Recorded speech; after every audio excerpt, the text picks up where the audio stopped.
भारत का पहला और सबसे बड़ा हीलिंग कॉरिडोर अब बनने को तैयार है। अपने आप में देखा जाए तो हीलिंग कॉरिडोर एक मेगा प्रोजेक्ट है जो कि न सिर्फ यहां पर भारत को इसका फायदा मिलने जा रहा है, बल्कि दो बड़ी सिटीज को एक दूसरे से कनेक्ट करते हुए राज्य को भी इसका बड़ा फायदा होगा। लेकिन सवाल यह है कि आखिर यह बन कहां रहा है, किन दो बड़ी सिटीज को इससे जोड़ेंगे, हीलिंग कॉरिडोर में आखिर क्या क्या शामिल होने जा रहा है और भारत को किस तरीके का फायदा है, क्या इससे रोजगार बढ़ेंगे या किस तरीके की इंडस्ट्री को इसका फायदा होगा, और भारत में इसके बन जाने से किस तरीके के डेवलपमेंट और यहां पर विकास को किस तरीके से फायदा होगा, उन सारी चीजों को आपको इसमें हम एक्सप्लेन करेंगे। आप भी समझ लीजिए कि भारत का ये हीलिंग कॉरिडोर क्या है और इससे आपको क्या कुछ यहां पर मिलने जा रहा है। सबसे पहले देखा है तो ये मेगा प्रोजेक्ट जो अपने आप में यहां पर भारत का हीलिंग कॉरिडोर है, ये कुछ और नहीं बल्कि यहां पर इंदौर से उज्जैन को कनेक्ट करने वाला यहां पर अपनी तरीके का पहला प्रोजेक्ट है। इसे हीलिंग कॉरिडोर क्यों कहते हैं, ये बन कहां रहा है, इसमें क्या कुछ शामिल है, वो समझिए। सबसे पहले ध्यान दीजिएगा, इंदौर और उज्जैन दो बड़ी सिटीज को कनेक्ट करेगा ये हीलिंग कॉरिडोर, और इसमें यहां पर मेडिकल टूरिज्म और वेलनेस हब के तौर पर इसे विकसित करने की योजना है। Medical sector, pharma industry, wellness centre के तौर पर देखा जाए तो ये दो बड़ी सिटीज में आपको इस कॉरिडोर के किनारे इससे रिलेटेड पूरी इंडस्ट्री को डेवलप किया जाएगा। और देखा जाए तो यहां पर इंदौर उज्जैन कॉरिडोर में आपको सरकार का लक्ष्य यह है कि इसे एक धार्मिक पर्यटन का केंद्र न रहे, बल्कि साथ ही साथ देखा जाए तो स्वास्थ्य सेवाओं को राष्ट्रीय और अंतर्राष्ट्रीय स्तर पर एक केंद्र के तौर पर इस हीलिंग कॉरिडोर को विकसित करना। यहां पर अगर हम देखें तो एकीकृत विकास योजना के जो सबसे प्रमुख पहलू इसमें शामिल होने जा रहे हैं, उसमें आपको अस्पताल, मेडिकल रिसर्च, आयुष, योग, वेलनेस सुविधाएं और साथ ही साथ इसमें मेडिकल टूरिज्म भी शामिल होगा। यानी कई लक्ष्य एक कॉरिडोर के माध्यम से प्राप्त करने की कोशिश होगी। सवाल यह है कि आखिर इंदौर और उज्जैन को इसके लिए क्यों चुना गया है, इन दो बड़े शहरों में ही यहां पर यह हीलिंग कॉरिडोर क्यों बनाया जा रहा है। सबसे पहले अगर आपको बताएं, इस समय इंदौर जो है मध्य भारत का सबसे बड़ा आर्थिक और स्वास्थ्य केंद्र के तौर पर ऑलरेडी अपनी एक पहचान बना चुका है। सुपर स्पेशलिटी यहां पे हॉस्पिटल है, बेहतर एयर कनेक्टिविटी है और साथ ही मेडिकल शिक्षा का यहां पर एक मजबूत आधार है। इसके अतिरिक्त अगर दूसरी तरफ हम यहां पे देखें उज्जैन के बारे में, तो उज्जैन जो है ऑलरेडी यहां पे एक रिलीजियस यहां पर आपको देखा जाता है सिटी है, जहां पे महाकालेश्वर ज्योतिर्लिंग है। हर वर्ष यहां पे लाखों श्रद्धालु आते हैं और धार्मिक और सांस्कृतिक महत्व का आपको केंद्र है। इस कारण से दो अलग अलग सिटी, दो अलग अलग यहां पे पहलू, एक तरफ बड़ी जनसंख्या, एक तरफ शिक्षा और मेडिकल, और दोनों जगहों पर इसे कनेक्ट करके आपको इसका फायदा उठाने की कोशिश की जा रही है। यानी कि एक संयुक्त लाभ यह होगा कि जो लोग धार्मिक यात्रा के लिए आएंगे उन्हें स्वास्थ्य सेवाओं का लाभ दिया जाएगा, और जो लोग इलाज के लिए आएंगे वो वेलनेस और आध्यात्मिक पर्यटन के लिए उज्जैन की तरफ जाएंगे। और इस तरीके से यहां पर एक ही टूरिस्ट को दो अलग अलग जगहों से यहां पे कनेक्ट करके उसका फायदा।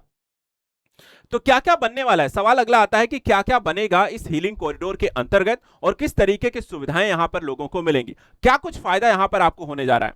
सबसे पहले देखा है तो मल्टी स्पेशलिटी हॉस्पिटल्स इसके अंतर्गत बनाए जाएंगे। इस कॉरिडोर के किनारे आपको विश्वस्तरीय इलाज होगा। इसके अलावा मेडिकल रिसर्च सेंटर होंगे, जहां पर अलग अलग दवाओं पर, अलग अलग यहां पर इलाज के लिए अलग अलग तरीके की मशीनें और अन्य आपको यहां पर रिसर्च होंगे, नवीन शोध और इनोवेशन को लेकर के। इसके अलावा डायग्नोस्टिक हब बनाए जाएंगे, जो कि यहां पर एडवांस जांच और रिपोर्टिंग को लेकर के आपको भारत के सबसे एडवांस लैब और अन्य तरीके के यहां पर आपको कंस्ट्रक्शन डेवलप होंगे। आयुष और आयुर्वेद केंद्र के तौर पर इस क्षेत्र को हब बनाया जाएगा, जहां पर आपको रिसर्च, पढ़ाई और उससे संबंधित खोज और अन्य यहां पे कार्यक्रम होंगे। योग एवं ध्यान केंद्र के तौर पर यहां पे मानसिक शांति के केंद्र के तौर पर भी से विश्व में यहां पर आपको डेवलप किया जाएगा। मेडिकल टूरिज्म, लोग यहां पर दूसरे देशों से भारत में मेडिकली यहां पर आपको इलाज लेने के लिए, यहां पर अन्य तरीके की सुविधाएं प्राप्त करने के लिए इस क्षेत्र में यहां पर आ सके। और मेडिकल ट्रेनिंग इंस्टीट्यूट भी बनाए जाएंगे, यानी कि जो भी यहां पर आपको IIM जो नीट इत्यादि के माध्यम, या फिर हम कह सकते हैं आपको MBBS और अन्य तरीके के यहाँ पे डॉक्टर्स यहाँ आपको बन के आते हैं, उनको ट्रेन किया जाएगा। अलग अलग फील्ड से रिलेटेड यहाँ पर सारी ट्रेनिंग सेंटर्स होंगी और यहाँ पर ट्रेन होने के बाद ही उनको नियुक्ति दी जाएगी। डिजिटल हेल्थ सिस्टम बनाए जाएंगे, यानी कि डिजिटल रिकॉर्ड्स मेंटेन करना और स्मार्ट हेल्थ केयर भी आपको इसमें शामिल होंगी।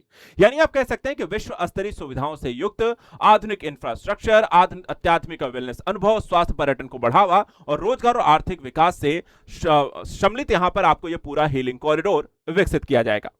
फायदा क्या होगा, फायदा यह होगा कि दो चीजें होंगी, एक तरफ आपको रोजगार बढ़ेगा, दूसरी तरफ आपको इकोनॉमी को बूस्टअप मिलेगी। रोजगार की चलिए बात कर लेते हैं, तो यहां पर आपको जब ये कॉरिडोर विकसित होगा तो नए डॉक्टरों की मांग तेजी से बढ़ेगी, जो विशेषज्ञों की मांग बढ़ेगी, कर्मचारियों की यहां पर मांग बढ़ेगी इन यहां पर हॉस्पिटल्स के लिए। नर्सिंग सेक्टर का तेजी से विकास होगा क्योंकि नर्सिंग स्टाफ की बड़ी और जनरल यहां पर रोजगार आपको तेजी से इन सेक्टर्स के इस पूरे कॉरिडोर में अगर आपको इस तरीके से विकसित करेंगे तो वहां पर बड़ी संख्या में आपको इन संसाधनों के मानव संसाधन की भी जरूरत पड़ेगी। इसके अलावा पैरामेडिकल रोजगार यानी कि टेक्नीशियन, लैब, रेडियोलॉजिस्ट और इन क्षेत्रों संबंधी रिसर्च और उसको मेंटेन करने के लिए यहां पर मशीनरी को ऐसे लोगों की भी जरूरत पड़ेगी। आपको बात करें कि यहां पर होटल और पर्यटन उद्योग को सीधा फायदा होगा, चाहे वो इलाज के लिए आ रहे हो, चाहे वो कह सकते हैं कि धार्मिक पर्यटन के लिए आ रहे हो, या फिर यहां पर आपको देखा जाए किसी इलाज के दृष्टिकोण से, दोनों ही दृष्टिकोण से अगर हम देखें तो लोगों को रुकने के लिए, ठहरने के लिए आपको जगह चाहिए होगी और वो होंगे होटल और साथ ही साथ यहाँ पे पर्यटन के लिए भी। स्थानीय व्यापार इससे तेजी से बढ़ेगा क्योंकि इसके साथ स्थानीय स्तर पे लोगों को खाने पीने से लेकर के अन्य तरीके मशीनरी, व्यापार, वस्तुओं की खरीद बढ़ेगी, डिमांड तेजी से बढ़ेगी और उससे रिलेटेड यहाँ पर उद्योगों का भी विकास होगा। रियल एस्टेट तेजी से बढ़ेंगे, आवासीय सुविधाएं होंगी, अन्य तरीके के प्रोजेक्ट होंगे, मॉल होंगे, रेस्टोरेंट्स होंगे, होटल्स होंगे और इसका विकास यहां पर रियल एस्टेट को आपको सीधा फायदा होगा। एक तरीके से आप कह सकते हैं इस कॉरिडोर के बन जाने से यहां पर अर्थव्यवस्था बड़ा प्रोत्साहन मिलेगा, रोजगार हजारों लाखों की विकसित होंगे और इसका फायदा यहां पर एमपी और इंदौर आपको दोनों को होगा। भारत को भी इसका सीधा सीधा यहां पर फायदा होगा। इंदौर और उज्जैन यहां पे इस हीलिंग कॉरिडोर को लेकर के देखा जाए तो मेडिकल टूरिस्ट में आपको इसलिए भी है, विदेशी यहां पर क्यों आएंगे? सवाल यह भी है कि विदेशी क्यों आएंगे, क्योंकि विदेशी इसलिए आएंगे क्योंकि भारत यहां पर देखा जाए जो इलाज प्रोवाइड कराता है उसकी लागत कम होती है अन्य देशों की तुलना में, उच्च गुणवत्ता या अंतरराष्ट्रीय यहां पे मानकों के लिए बेहतरीन सुविधाएं होती हैं और आधुनिक तकनीकी यहां पर विश्व स्तरीय इलाज भी आपको उपलब्ध कराती हैं। इस तरीके से इंदौर उज्जैन हीलिंग कॉरिडोर जो होगा वो आध्यात्मिक और इलाज दोनों का यहां पर आपको केंद्र बनेगा और मध्य भारत यानी कि मध्य प्रदेश को लेकर के अगर हम बात करें तो ये वैश्विक मेडिकल टूरिज्म मानचित्र में एक मजबूत यहां पर स्थान स्थापित कर सकेगा। इसके अलावा हजारों विदेशी यात्रियों के लिए, मरीजों के लिए बेहतर विकल्प, स्थानीय रोजगार अर्थव्यवस्था को बढ़ावा और आपको ये सारी चीजें, सुविधाएं आपको, रिसर्च सेंटर, योग, मेडिकल टूरिज्म आपको बढ़ेगा। तो आपका भारत के पहले और सबसे बड़े यहां पर मेडिकल और हीलिंग कॉरिडोर को लेकर के क्या कहना है और इसका फायदा क्या होते हुए देख रहे हैं और ये भारत के विकास को लेकर के किस तरीके से काम करेगा? क्या एक मेडिकल कॉरिडोर बनने से ही भारत को फायदा होगा या इस तरीके के और भी मेडिकल कॉरिडोर भारत के अलग अलग हिस्सों में यहां पर बनाए जाने चाहिए? हमें कमेंट करके जरूर बताएं और ऐसे ही इकोनॉमिक डेवलपमेंट को लेकर के क्या कुछ चल रहा है भारत में उसके बारे में जानने के लिए कमेंट भी करें। Thank you so much and good luck.